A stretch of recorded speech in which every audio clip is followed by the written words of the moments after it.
When we're looking statistically, 27% of working moms have access to paid leave right now, only 27%. So you think about that, and only 90% have access to FMLA, which is unpaid leave. So I think that's something that we can constantly work on.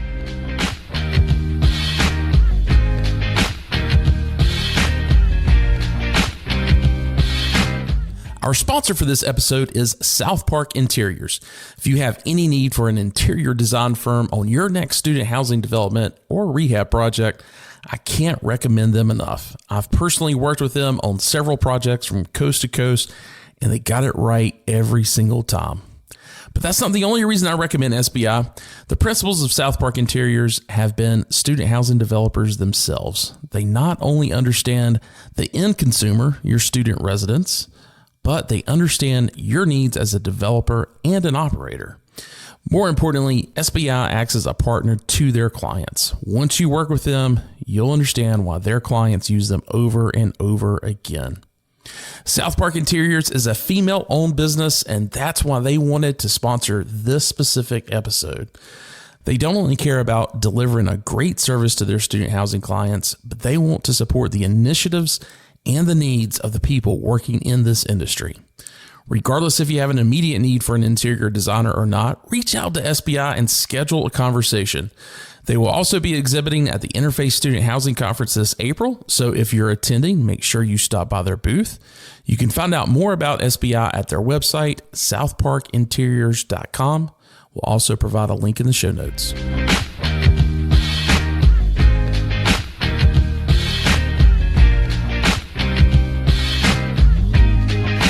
Hello and welcome to the Student Housing Insight Podcast, where we are putting you in touch with the people who bring student housing to life. I'm your host, Wesley Deese. I'm also the CEO and founder of Student Housing Insight. Student Housing Insight is not just a podcast, but we are also a platform for student housing professionals to network and share ideas and data. If you want more information, go to studenthousinginsight.com. And joining me today is a special guest co-host, Whitney Kidd. How are you doing? I'm good, Wes. How are you? Well, other than this, I was out sick last week and I'm feeling fantastic, but the voice just has not come back yet. So I don't know if this is, maybe everybody enjoys this, deep, raspy voice, but it's a little tough for me, honestly. It's your new radio voice. I like it.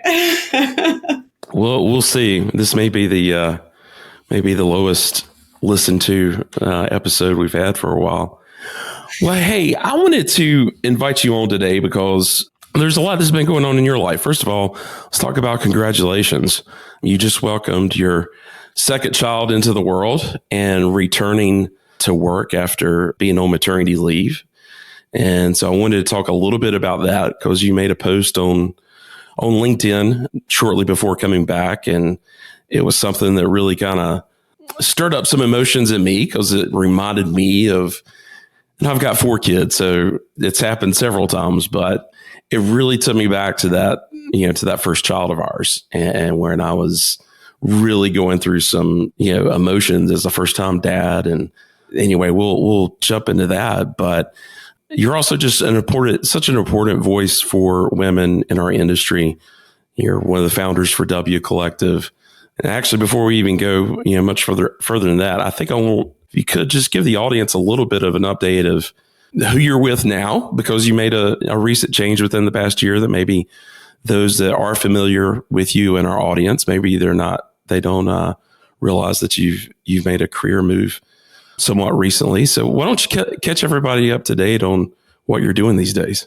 Yeah, absolutely. And again, thanks for having me on. I'm really excited to talk about the return from maternity leave and just a few updates on me personally. So I am with the Preiss company, serving as Senior Vice President of Innovation and Technology. So I'm really focused around revenue generating technologies for our portfolio, but also we have spun up a really interesting consulting firm on the technology side called Iris Technologies. So I'm helping lead the charge there with several other wonderful people that initiated at the Preiss company. And that has just been a really terrific journey.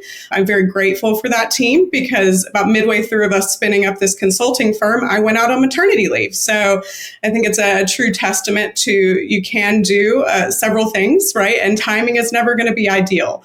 So I'm elated to be back. I came back the first week of January, and it's really wonderful to be with people that inspire me on the daily, especially from a professional standpoint. Now, where does the word Iris come from? Does that stand for something, or? It's a great question. So I always say, and I've been in a few startup ventures, naming what you're doing is typically the hardest thing. Right. Up and running is totally feasible, but naming it, that's a whole nother challenge. So we went through, I would say, probably 10 to 15 names, and anyone who knows Kirk Preiss will really enjoy this story. So Kirk comes in and he has great ideas and a lot of passion and vision. And he said, what about Iris? Chief Fun Officer. That's right. Chief Fun Officer. And Chief Fun Officer. And he says, what about Iris? And we all look at each other. And it was the first time that we all agreed, right? Me, Adam Byerly, the rest of the Iris team, we all said, that's it, right? And he got it from Greek mythology. It's the messenger god. So we're bringing the message of innovation to the student housing space. Okay. Well, very cool. Now, what all are you guys involved with from does it include internet distribution? Because obviously I know you're very involved with that at RoverScore. Mm-hmm. Is it also the types of email programs and property management systems people are using? How in depth on the technology side does that go? Sure. We have a variety of talents where we can go pretty much anywhere tech will take us. But our specialty right now and what we've really gotten some enjoyment out of over the past year is specifically prop tech, right? So we focus on how to deploy smart home technology, manage Wi-Fi effectively, package lockers, self-guided touring, anything you can think of that has a hardware component behind it. We're helping not only the Preiss portfolio, but also external customers really understand who the best providers are out there. They change what feels like daily sometimes. Yeah. And then what's the best technology? Because that absolutely is changing daily. So we're helping people make the best decisions for their particular assets on what to deploy, how to deploy it. That's anything from ground up development to, working with existing assets as well, which has been really rewarding. Gotcha. So if anyone is listening and they want to reach out to you guys, I'm assuming that this Preiss company isn't just hugging you guys for their own clients. I'm assuming you guys are able to work outside of that client list as well. Yes, yeah, we are. So if you want to check us out, it's irisinnovates.com.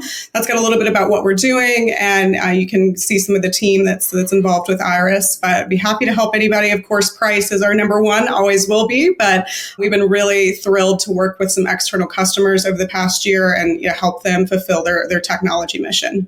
Gotcha. So let's talk a little bit about W Collective, if you got time to catch us up on that. I think the last time that we talked, it's probably with you and Erica at the same time. And, the website was just rolling out and a couple other things. How's that going? It's been wonderful, right? As anything, it takes a tremendous amount of effort and work. And so I'm very proud of Erica and the others that kept it going while I was out. Spilling the beans here a little bit, but we are going to be launching another scholarship for Interface this year. So we're going to fill you in on that, Wes, all the details, but really looking for emerging leaders in our industry that would like to attend the conference. We'll have another panel at Interface this year. It's investment focused, which I'm really excited for. It's a fresh face panel. So you're going to get all new leaders that are coming in to speak, all from the investment side of our industry. So really a new perspective to take a look at. So it's been wonderful. We're really excited about the scholarship and offering the chance for another young woman to be able to come and experience what it's like at Interface Conference. And you'll have to remind me, I'm drawing a blank, but the recipient last year, I know we had her on kind of the podcast after it, like she helped me co-host it. Mm-hmm. I mean, man, what a delight. And having somebody that, I want to say she was like close to 3,000 beds. Yes. In Los Angeles, I think. It was a huge property. So it's great getting her feedback on things. Well, hey, to get into the reason that I wanted to bring you on board as a co-host and talk a little bit about what you've gone through here recently in the past, 6 months or so. I speak to a lot of parents within our industry. And that's typically just because I'm, vocal about being a parent myself. When you've got 4 and they're the age that they are, you can't help but talk about them because so much of your life is invested into things that they're doing. But I want to go back and let's read this LinkedIn post. I want to talk about this post, and I think this was right at the first of the year. To my beloved family, as I set out on my first work trip away from all of you in 5 months, my heart is flooded with the joyous memories we've shared. From the tiring nights as we've navigated being a family of 4 to the innate desire to cherish every moment, I'm acutely aware that this chapter of uninterrupted time together as a young family is drawing to a close. You go on to thank your husband and provide some personal notes to him and each of your kids, which I'm not going to go into because I will start crying for sure. And then you also spotlight the support that you've received from the Preiss company and your colleagues at work. And then you go on to say, lastly, to all the remarkable working mothers out there, it's all right to feel torn apart between different responsibilities. It's okay to experience moments of sadness. Returning from maternity leave often entails grappling with the challenge of leaving your child for the first time, frustrations with physical changes, and the effort of transitioning your mind back to work. Remember, you're not alone in these emotions. Like I mentioned earlier, when I read that for the first time, Whitney, it immediately brought back these emotions of after our first child, Peyton, who's now 18. I'll never forget that. And then especially for paternity leave, we got like a week. And that was saved up PTO. That wasn't even something that was just given. I worked for a great company. That was just the way it was back then. But, I'd spent that week at home, and my mother-in-law was involved, kind of during that time. And then my mother was coming in to help out. And it was some kind of combination of having my mother arrive there, me getting, ready to go back to work, and travel outside of the home office was probably going to happen within another 2 to 3 weeks. And kind of seeing my daughter's face and realizing, I've literally spent like every waking hour with her over the past, week, 10 days, whatever it was. And that for the first time, this next day was coming, and there was going to be, 8 to 10 hours. I wasn't going to see her. Yeah. Of course, we were going to be calling each other and sending pictures back and forth and that kind of thing. But it was one of those things where it really just hit me like, oh God, I've brought this person into the world, and now I'm not going to be there for every single need that they've got. Right. That happened again, with the second and third and the fourth to an extent, but nowhere like it was with that first. I know it's okay to feel that way, but it's one of those things where how much do we need to be thinking about that again in that first person kind of thing when it's your child? Is there a way to prepare yourself for that? Because I don't think anybody could have told me anything that would have prepared me for that emotion. I couldn't agree more, right? I mean, I think that you can speak with people time and time again, and they'll tell you what it's going to be like, and they'll tell you what it feels like. But you're spot on, right? Until you've experienced it, it's not something that you can easily explain, I think, right? It's a very instinctual feeling that you have when you're going back to work and you're having to choose work over being with your child every day, right? And that's challenging. Yeah. It makes me emotional, right? And that's why I wrote that letter. It's definitely something that all parents feel, right? And most definitely mothers, right? But fathers too, right? We all feel that strain of not being with your child every day. It is challenging. So this was number 2 for you. Was it any easier for you on this one than it was for number 1? That's a good question. So before I go down that path, I want to speak a little bit about, all the gratitude that I have for this leave, because it was very much different than my last leave. And the last leave that I had with my daughter, my first child, it was in the middle of COVID, right? So that was It was a positive and a negative. It was a lot of feelings there. But here's the good part of when I had her is I was home, right? I was not right back on the road. We were locked down for a year, right? We were not traveling. And so I had some more time with her, even though I was back to work, it was virtual. Oh, yeah. So it was a completely different experience and also my first. But I'll say, with this leave, it was completely different. One, because the Preiss company offers paid leave, right? So mothers get 12 weeks of paid leave on top of any PTO that you've collected. And that was completely different than my first experience, right? Being able to be financially secure when you're at home with your child, that feeling I'll be eternally grateful for, right? I've told Adam that, I've told Donna that. It's something that you really can't replace, right? When you're home and you're worried about, how are we going to pay the bills next month because you're not having an income come through, that's a completely different feeling and a completely different level of stress. So I'm very grateful for the leave that I had this time. It was very different. It was longer. It was paid, which was really terrific. And I had a tremendous amount of support. So for that, I'm so grateful. But, I will say that this one was much more challenging coming back. And I'll talk about why, right? So, you said you had it with all 4 of your kids, and I'll be interested to hear your perspective. But when you look back, Wes, I'll just ask you this question. When is the last time in your life that you've had more than 2 weeks with your kids uninterrupted, without work, without anything, just with you? Oh, God. Right? Yeah, and I think we get a little lost these days because so many of us are, working from home. Mm-hmm. I work from home, own my own business, and still have an office because it's, we're not sending kids off to school every day. We homeschool. So for me to be at home while they're at home that's not going to work, right, for them or for me. And so, but I've designed my life specifically with that, as far as owning my own business and everything else, just because, I knew that these were the only times that I've got with them where I can influence and impact what they're doing.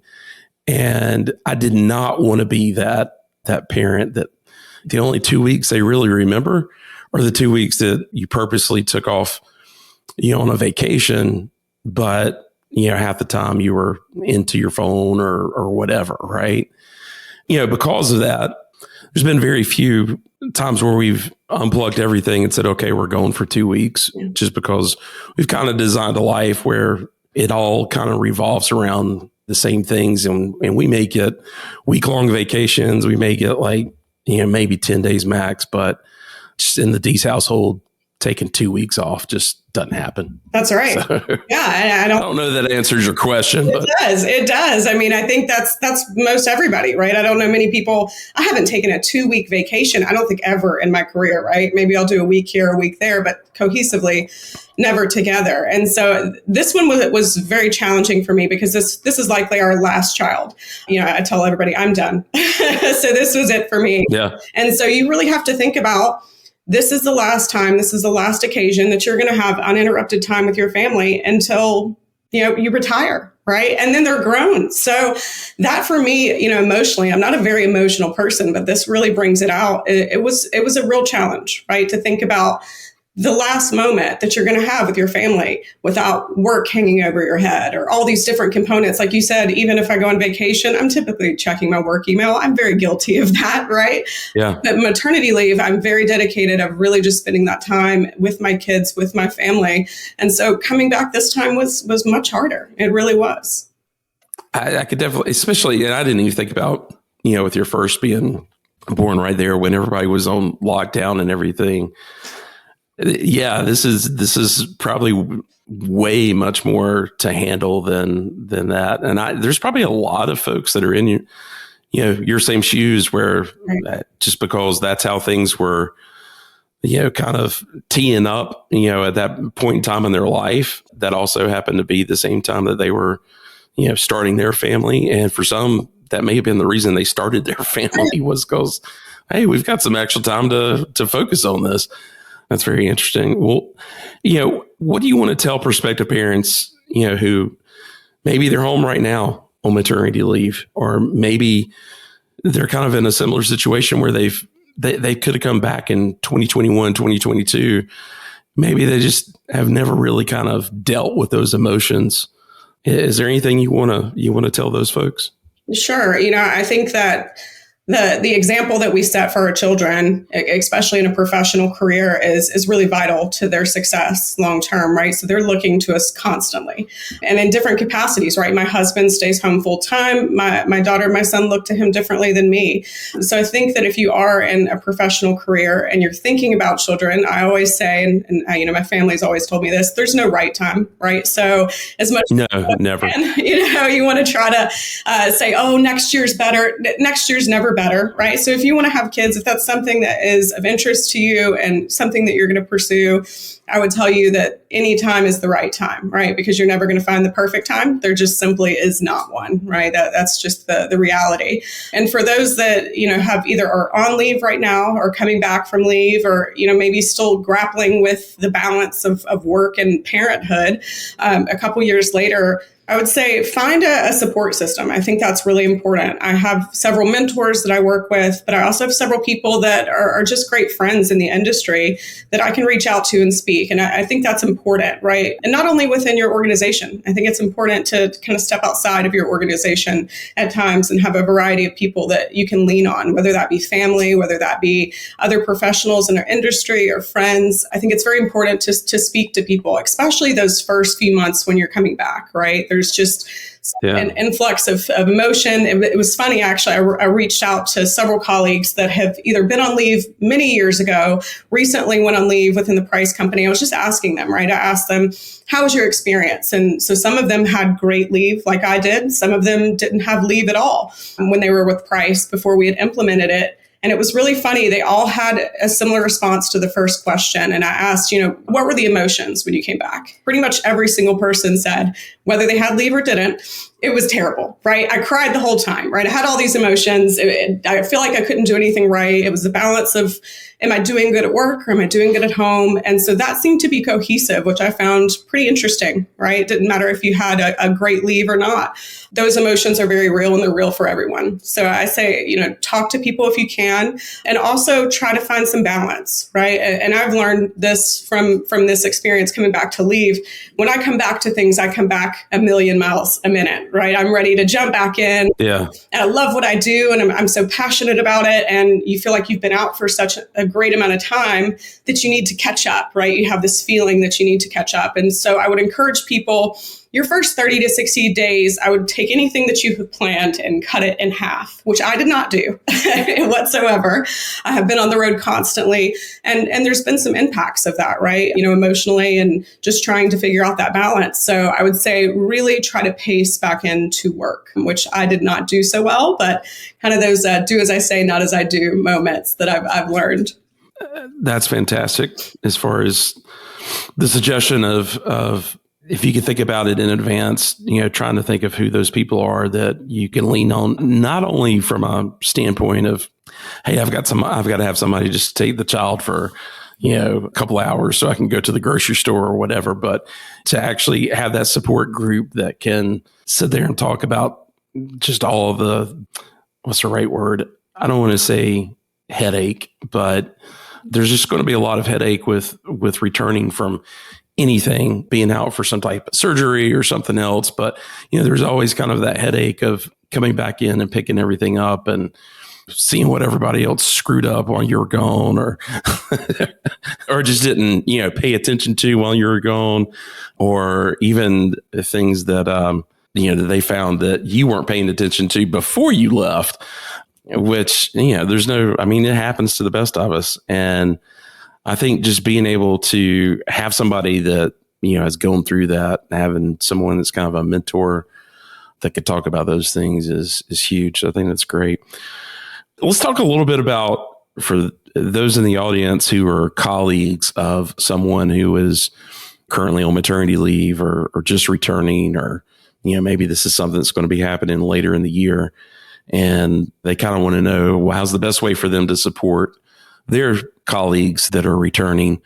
I think from two different angles. One, I think there's more of a corporate, hey, this is what we should be doing for our employees who are going through this. But then also just that colleague that you've got, that you're good friends with, that you want to be there for them. What are some suggestions you would have on both of those accounts? Sure. I think this is one of the most vital pieces, right, for parents as a whole and definitely for mothers. And first, before I get into suggestions, I want to give a shout out to a company that we had on one of the W Collective calls. It's called Parentally. And so if you are an organization trying to find best practices and support for parents, returning from leave, they do a really amazing job at giving you some guidelines and frameworks before leave, after leave, and then following up, right? Which I think is so vital. A lot of times before you go out, you're having to recreate the wheel, right? Of here's our checklist when I'm gone, here are all the actions that we need to monitor.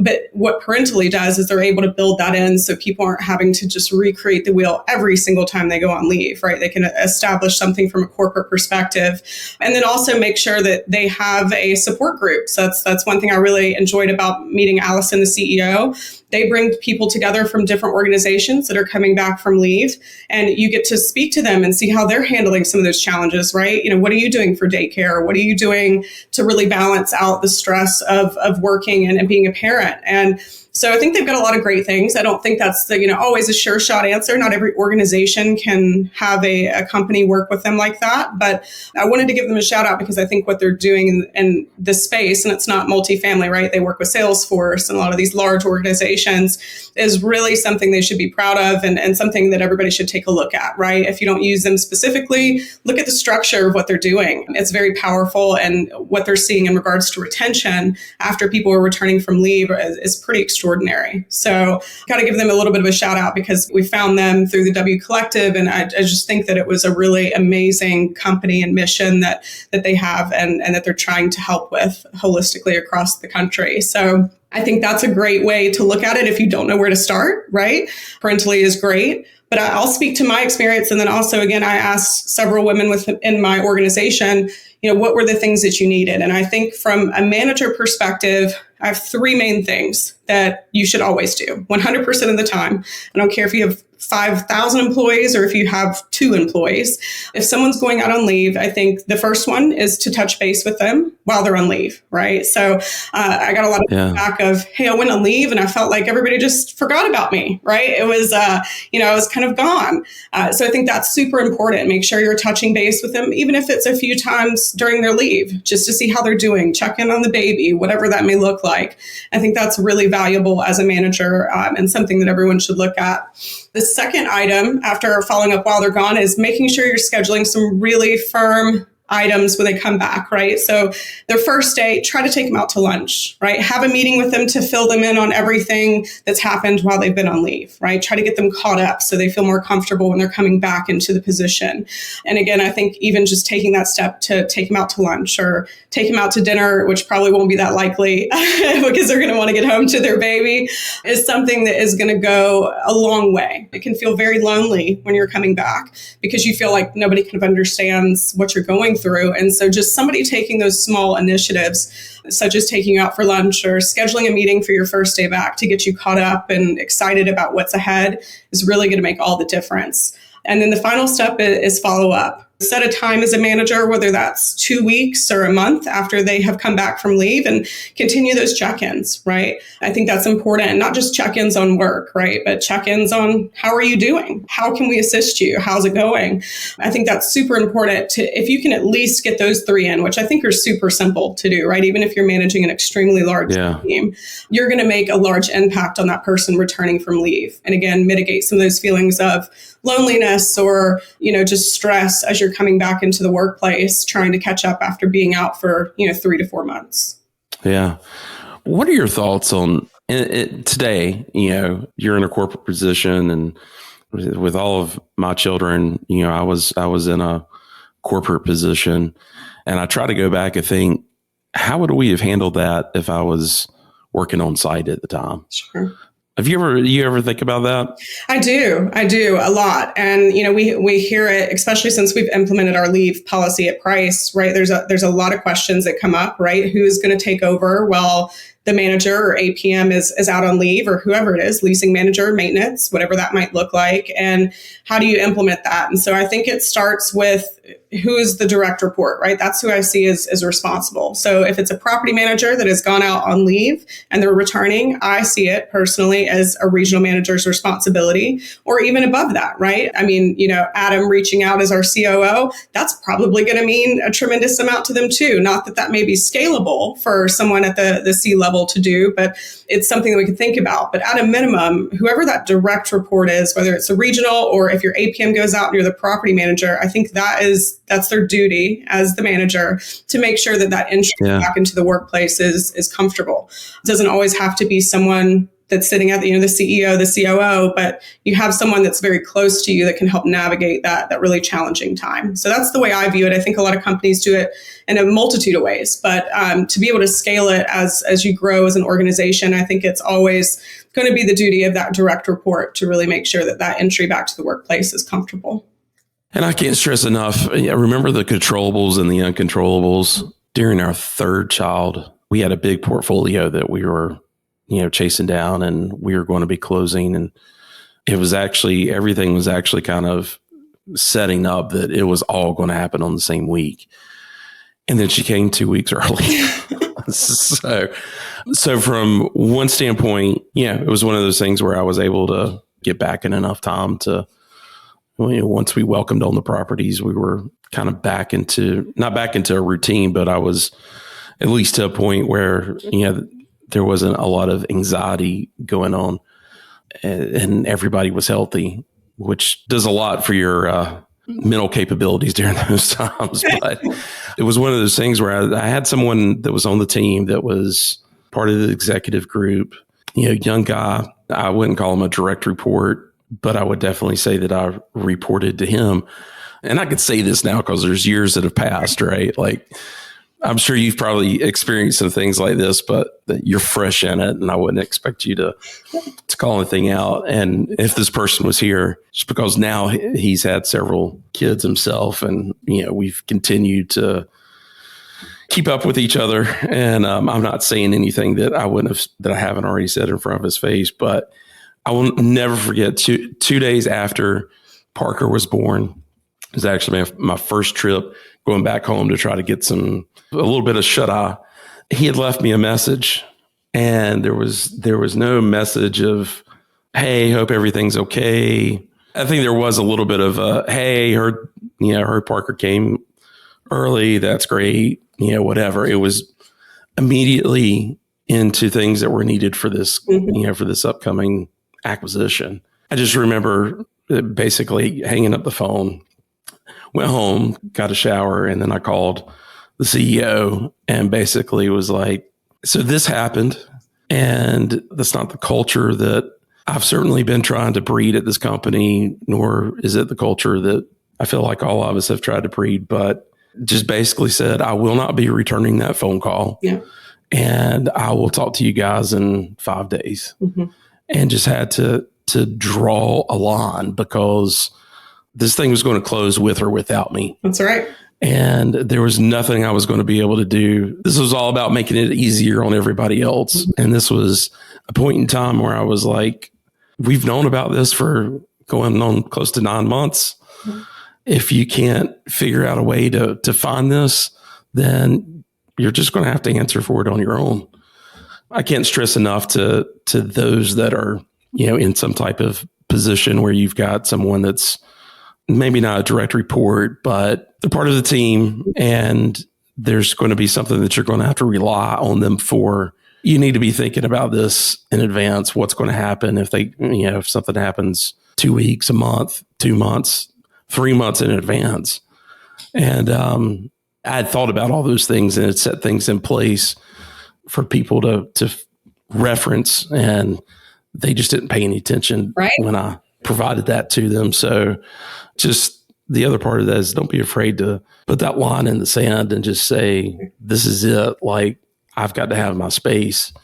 And if a company can't appreciate that, it might not be the company you should be at anyway. That's so great. No, I think that's a fascinating story, Wes. And I think what's important is that you're able to talk about it now, for parents to realize that no return from leave or even while you're on leave is going to be perfect, right? There's no perfect boss. There's no perfect company.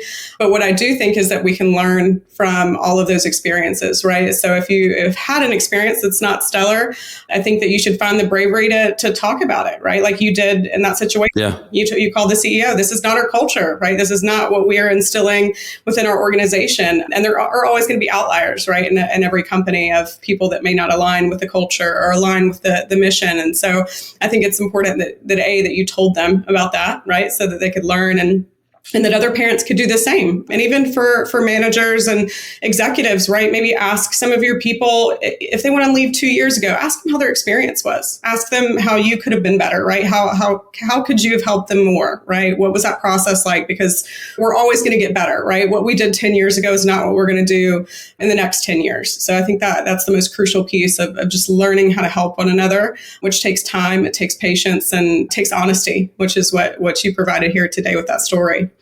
Yeah. The last thing I wanted to hit on is we're talking about maternity and parental leave. Mm-hmm. I wanted to talk a little bit about, adoption and even miscarriage as well.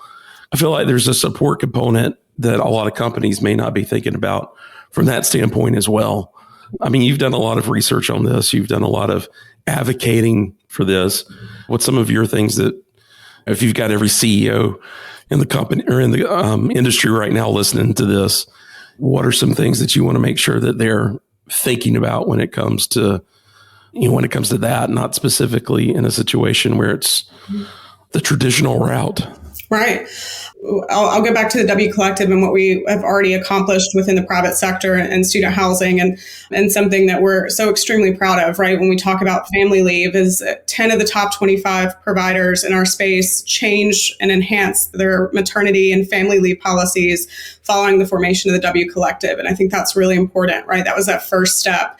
When we're looking statistically, 27% of working moms have access to paid leave right now. Only 27%. So you think about that, and only 90% have access to FMLA, which is unpaid leave. So I think that's something that we can constantly work on, right? It's just, we saw such a movement in our industry. It was the proudest I've ever been to be a part of student housing when we all made those big leaps and bounds to really help mothers and parents and adoptive parents as well. When I speak personally, I think that when we talk about adoption, I feel it's the exact same thing. It is the exact same thing, right? I don't think it should be treated differently. At the Preiss Company, we still have a little bit of work to do there. We have paid leave for adoptive families, but it is not equal to those that are birthing children right now. So it's something that I'd like to work on with our executive team, and I'd like our industry to work on. I think Cardinal Group is a very great example for all of us and what they're doing in the leave realm. They treat everything equally. It's parental leave. It's 12 weeks paid, whether that's adoptive, whether you're having a birth of a child or fostering a child, et cetera. So I think they've really set a strong, presence for us as an industry of what can be done, especially since they're, so largely third party, right? That's a very challenging thing to get accomplished. And they did that years ago. That's my personal viewpoint. I know that a lot of organizations are going to struggle with any form of paid leave. It's not an easy thing to get through and to explain to some of the people you're working with, especially when you're in the third party environment.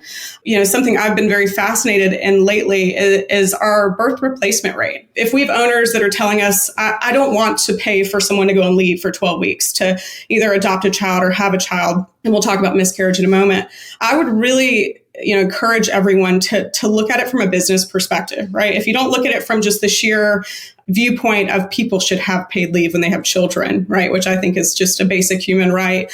Think about it from a business perspective. So in the US, our replacement rate, so just to replace our current population, is 2.12 births per woman. Right now, we're sitting at 1.67. So if we look at the next 2 generations, if nothing changes, right, if our birth rate stays the same as it is right now, we are going to have a 20 to 40% decline the next 2 generations just within the US alone. It's worse in other countries. Yeah. So we're in real estate. Real estate's very important to us, right? We need people to put heads on beds, and we need people to move into our really nice assets that we have. So if we're thinking from a business perspective, we need to make it easier for people to become parents if that's the route that they choose, right? If you want to be able to fill heads on beds every year, if you want to be able to employ people at your communities, we need to make sure that people can have babies, right? So statistically, that's something to look at, right? And I know everybody views this differently, but I think if we're looking from a business standpoint, it's something we need to keep our eye on, right? Elon Musk talks about it quite a bit because he's concerned about where we're headed, right? Yeah. If we don't have enough people, there's going to be a large challenge for all of us, right? The economy as a whole. So I think that's something to look at. When we talk about miscarriage, I have seen all too often in my entire career, women go through that very, very intense, terrible process, right? Which I would wish upon no one. And I have seen many times them come back to work the next day or within 2 days. And I think that's unacceptable. No matter where they are in their pregnancy or whatever the situation is, that is a loss, right? That is a significant loss that people go through.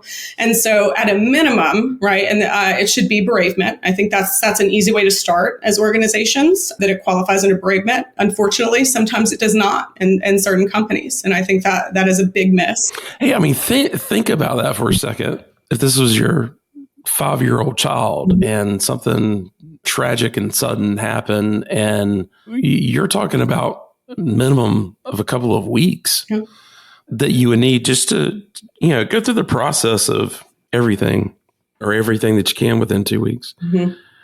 And yeah, we're talking about an unborn child. There's still the same emotions and the ties and the bonds that parent has started making with that child. Yeah. May not have a name. They may not know what the face looks like, but that bond is there. My wife had 2 miscarriages during our productive years. The first one was horrible. And it actually happened 2 days after me losing my job. Oh, gosh. She was in her first trimester, and towards the end of her first trimester, long and short of it, I had lost my job on a Thursday, and Saturday morning she was spotting, and it was horrible. It was a nightmare. It was the worst week I've ever, for the longest time, anytime someone had asked me, well, hey, how's your week going? Well, I can tell you it's not the worst week I've ever had. That's right. And that's always what I was referring to. And then we had another one kind of a year later, and I was actually in the middle of a trip, flying around with bankers and equity folks, kind of doing that dog and pony show with everybody on a private plane, and was literally, when I stepped on, I think I flew to Connecticut on Sunday night. By Monday, I was halfway around the country, and she sent me a text message saying, hey, this is happening. And, after kind of waiting to see what was going to happen, by the time we were at probably 3:00 Eastern, it was obvious that she needed to go to the hospital. And I was in the middle of, you know how these college towns can be. Sure. I was in the middle of nowhere where I could get on a flight, and I had to carry the flight through the next day as far as, where we were going to all these different markets, because it was quicker for me to do that. And then I think we got off in Greenville, Spartanburg, and then I got a rental car and came home. In both of those situations, obviously with one situation, I didn't have to worry because I didn't have a job. With the second one, it was traumatizing for everybody, because everybody that was on the plane knew about it, knew what it was going through. They're sharing stories, and it's like, look, there's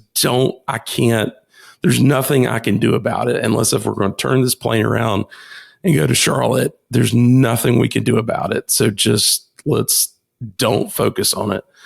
But it was one of those things that we just known for about a week or so that she was even pregnant. This was very, very early on, but that took a good solid week. Not even, because there was no real, bonding or thought of this child coming into the world. Absolutely. It was something very traumatic happened, and, I wasn't there to give my undying support. Right. And just, the mental gymnastics that, you go through for something like that. It takes a minute. You can't just come back to work the next day. That's right. So no, I'm so sorry you had to go through that. It's like I said, it's not something that we wish for anyone, but it is extremely common, right? And I think through any of these processes that we talked about today, right, whether it's maternity leave, you're an adoptive parent, you have a miscarriage, I think how employers treat their teams during these times in their lives will resonate with them forever, right? I'm sure that, the moments that you had with your team there when they're trying to be supportive resonate with you. Every leader that I've had that have helped me through leave or when we went through infertility treatments, those are things I'll never forget, right? I have loyalties to people that I will have forever because they really took the time to make those moments more comfortable, to make them easier, to make sure that work was not at the forefront of a time when family should be, right? I think that's something that we all need to look at with our organizations and just as people, right? I think that's something that just goes an extremely long way. And if you want employees that are going to, work for you for a lifetime and really be loyal to you, that is a sure shot way to get it done, right? Just be have empathy, right? And people's times of need. Well, hey, let's wrap up. Let's end up on a very good positive note. But how is Jet doing? Jet is doing wonderful. He is about to be 6 months. I can't believe it. Growing like a weed. He just started rolling over. Actually, he rolled over for the first time when I was away, which was a bit challenging. As you know, you've been a parent on the road, but I got to see it as soon as I got home. So he's wonderful. And May is just the best big sister. I mean, she is just really loving the role of big sis. So it's wonderful to have two. I love seeing the sibling dynamic. I think that's the most special thing. And so having them has just been a true blessing for us. It's been wonderful. So I've got an 18-year-old as our oldest, and then there's 6 years before the next one. Oh, wow. And she just turned 12. That's Presley. And then Parker's like 18 months behind her. Not even 18 months. I mean, it's like 13 months. And what do they typically call that? Like Irish twins or something. And when Parker came into the world and to see both Presley and Peyton doing it with Presley, but it was one of those things where there was a good 6 years. So it was a much different dynamic than what it was with Presley and Parker. And Presley, she still knew that she was the bigger sister, but this was more of her friend, right? It's been incredible watching them grow up so close together. And of course, now they've got Lawson, who's 2 years younger than Parker. But I love the sibling thing. I only had one sister. I love having four's a lot, don't get me wrong, but I would not want it any other way. That's for sure. That's right. That's right. Well, hey, thanks so much for joining in and sharing and, kind of being vulnerable and talking about all this stuff that is going on actively in your life. And, I think everybody else is much better for it. It's all about sharing these type of stories. So thanks so much for that. And we'll see you at Interface in April. Absolutely. And thank you for having me, Wes. I think that this topic is something that needs to be talked about. And I really appreciate you having me on. I felt honored to be the person to talk about it. And I would just say for anybody out there, if you need somebody to talk to, if you're coming back from leave or about to go on leave, I'm always here.